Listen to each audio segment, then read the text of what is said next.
Hi friends, எல்லோரும் எப்படி இருக்கிறீங்க?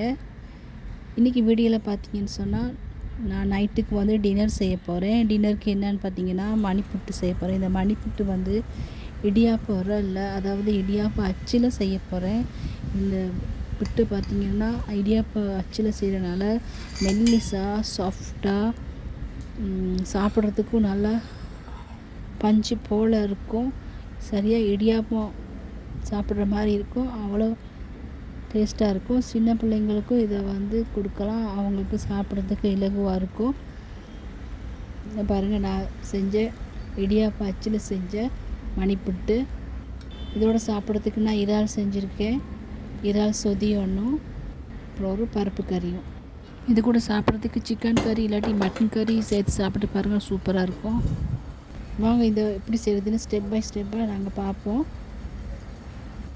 இரவு சாப்பாட்டுக்கு விருந்தாளிகள் வந்தால் இந்த மணிப்புட்டு செஞ்சு வைக்கலாம்.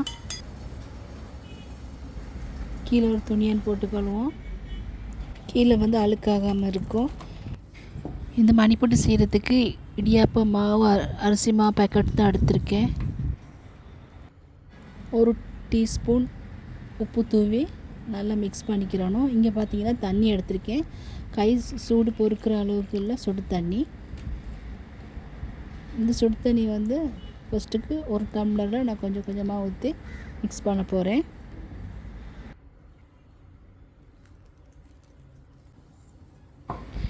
இது இடியாப்ப மாவு பிழியறதுக்கு வந்து டைட்டாகவும் லூஸாகவும் இல்லாமல் ஒரு மீடியமாக இருக்கணும், அப்போ தான் நல்லாயிருக்கும்.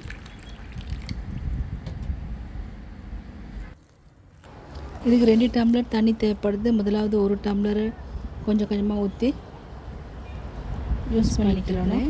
தண்ணி கொஞ்சம் கொஞ்சமாக போட்டு மிக்ஸ் பண்ணிக்கிறோம்.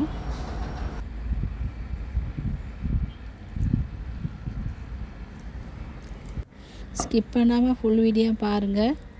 இப்போ உங்களுக்கு இது ரொம்பவே யூஸ்ஃபுல்லாக இருக்கும். இது நைட்டுக்கு செஞ்சு பாருங்கள், நல்லாயிருக்கும். தேங்காய் பாலோடு சேர்த்து சாப்பிடலாம். சின்ன பிள்ளைங்களுக்கு கொடுத்து அவங்க ஆசையாக நல்லா சாப்பிடுவாங்க. கடையில் பார்த்திங்கன்னா மிச்சம் இந்த மணிப்புட்டு வந்து டைட்டாக இருக்கும் சில இடத்துங்களில். நான் வீட்டில் செய்கிற போது நல்லா சாஃப்டாக சாப்பிட்றதுக்கும் நல்லாயிருக்கும். சில இடத்துங்களில் பார்த்திங்கன்னா இடியாப்பமெல்லாம் சரியான டைட்டாக இருக்கும், வாயில் வைக்க முடியாது, அந்த மாதிரி இருக்கும். சரி, இது அவசரத்துக்கு வாங்குறதுனால ஓகேன்னு சொல்லி நம்ம சாப்பிடுவோம்.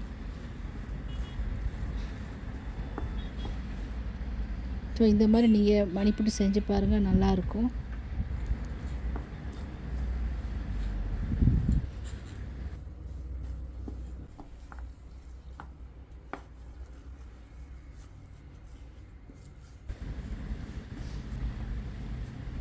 இந்த மாதிரி நல்லா பிசைஞ்சிக்கிறணும். பாருங்கள், இது லூஸாகவும் இல்லை, டைட்டாகவும் இல்லை, மீடியமாக இருக்குது. நான் இதுக்கு வந்து 2 டம்ளர் தண்ணி எனக்கு தேவைப்பட்டுச்சு. இப்போ இந்த இடியாப்ப உரலுக்கு நான் வந்து ஆயிலெல்லாம் பூசி ரெடி பண்ணி வச்சுக்கிறேன். கீழே ஒரு பெரிய பிளேட்டுன்னு போட்டிருக்கேன், அதில் அரிசி மாவை தூவிக்கொள்ளணும்.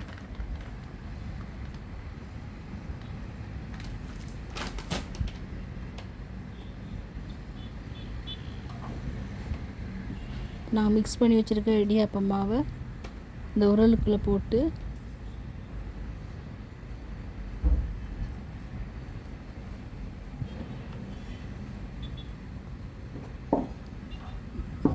இந்த மாவு மேலே பிழிஞ்சிக்கிறணும்.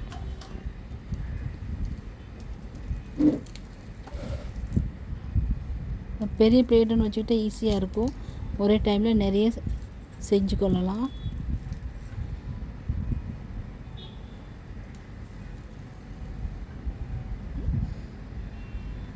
இடியாப்ப உரல்ல செய்கிறனால சின்னதாக விழும்,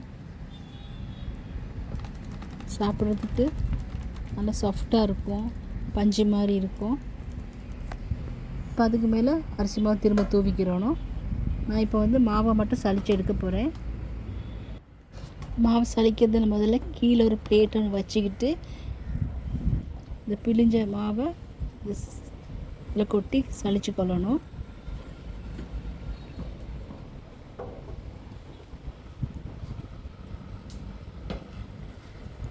சும்மா இந்த மாதிரி ஆட்டினாலே போதும், மாவெல்லாம் கீழே கொட்டிடும், கை எதுவும் போட தேவையில்லை.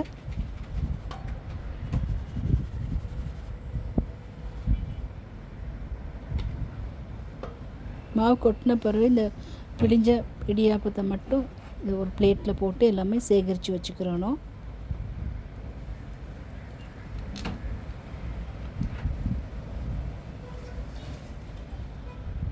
இந்த மணிப்புட்டு வந்து குயிக்காக செஞ்சிடலாம், 10 நிமிஷமும் போலத்தான் போகும். அவ்வளோ ஈஸியாக இருக்கும், டக் டக்குன்னு செஞ்சு எடுத்துடலாம்.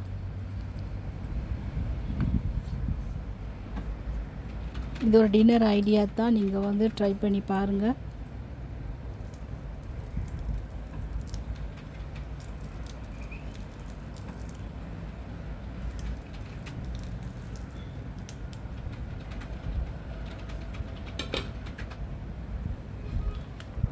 நானே நினைக்கல மணிப்புட்டு இவ்வளோ ஈஸியாக இருக்கும்னு சொல்லி. நான் இப்போ அடிக்கடி மணிப்புட்டு செய்கிறேன் வீட்டில்.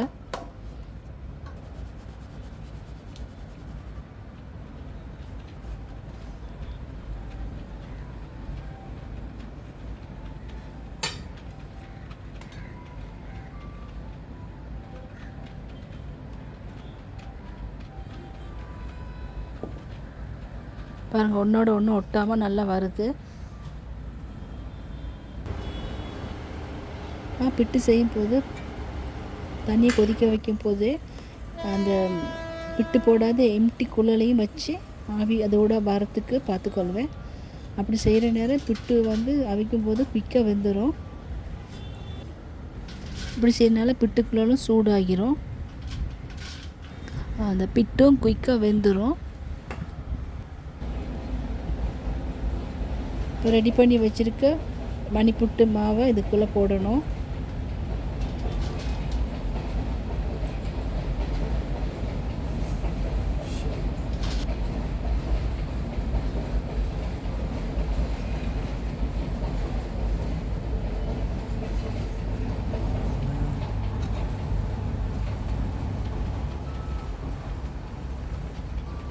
ஒரு 2 நிமிஷத்தில் ஆவி வந்துடும், அந்த மாதிரி குயிக்காகவே ரெடி ஆயிரும். பாருங்கள், வச்ச கொஞ்சத்துலேயே ஆவி வந்துருச்சு.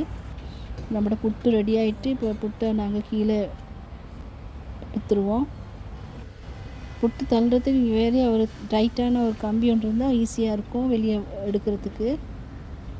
பாருங்கள், நம்மளோட புட்டு நல்லா வந்துருச்சு. உங்களுக்கு பிடிச்சிருந்தால் லைக் பண்ணுங்கள், சப்ஸ்கிரைப் பண்ணுங்கள். நன்றி.